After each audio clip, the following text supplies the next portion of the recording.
Now, some of the scholars in the Jesus Seminar think that the Apostle Paul invented the divinity of Christ, that Paul's Jesus is completely different from the historical Jesus. Well, what historical evidence proves that the Apostle Paul did not invent Jesus? Rather, both he and the other apostles viewed Jesus the same way and preached the same message. Listen. One of the most important pieces of data that the critical community will almost unanimously admit is 1 Corinthians chapter 15. Now, in the first two verses, Paul has just said, I came to you, Corinthians, I preached to you the gospel. That's when he came there in person and preached orally. We're talking about 51 AD. And he said, I preached the words of the gospel, and if you believe those, you're saved. And if you're not believing them, you're not. And then he reads or states for them what the gospel is. He says, verse 3, for what I received, I passed on to you as of first importance, that Christ died for our sins according to the Scriptures, that he was buried, that he was raised on the third day according to the Scriptures, and that he appeared to Peter and then to the 12. And then he lists some other appearances, and he says, last of all, he appeared to me. So this is one of the clearest, if not the very clearest, accounts of the nature of the gospel in the New Testament. Now, why is this taken so seriously? First of all, it's in a book that is unanimously written, thought to be written by the Apostle Paul. Why is that? Well, as one scholar said, we don't even need to discuss Pauline authorship here because internal and external evidence is so strong. Well, like what? You know, by 100 AD, just before 100, Clement, 95 AD, just after 100, Polycarp about 107, Ignatius about 110.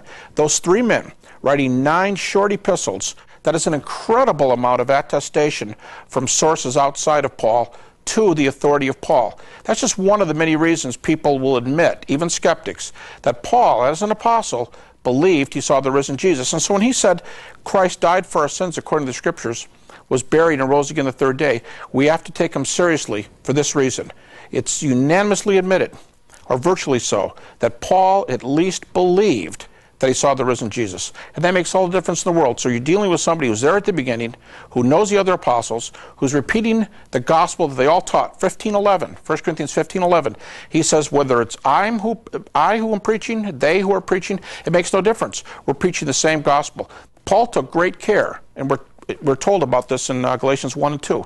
He took great care to ascertain that this is the same gospel the disciples were preaching. C.H. Dodd says this.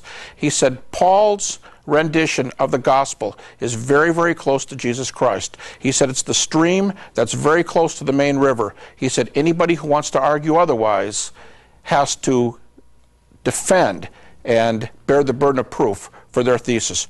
Paul has given us the account right there at the river's mouth. Now, I'd like you to remember that the Jesus Seminar claims Christians have no historical evidence for Jesus' life, death, and resurrection, and that the Apostle Paul invented the deity of Christ. But they're wrong. These words of Paul in 1 Corinthians 15, which are accepted by all critical scholars, take us right back close to Christ himself. Look at this timeline. In 30 AD, Jesus died. Shortly thereafter, Peter, James, and the other apostles preached about Jesus' resurrection and deity.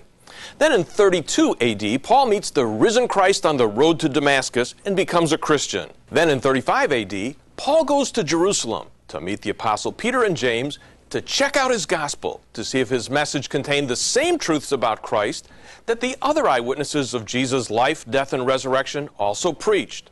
They tell him yes. Then in 51 AD, Paul goes and preaches the gospel orally to people in court, and many there become Christians. In 55 AD, Paul writes the book of 1 Corinthians and records the facts that he received from the other apostles about Jesus and knew to be true himself. Now, all of this information shows that Paul didn't invent Christ's deity, but that he was in agreement with the very same message Peter and James preached. Further, it's obvious that Peter and James were preaching their message way before Paul arrived on the scene. So Paul couldn't have invented Jesus.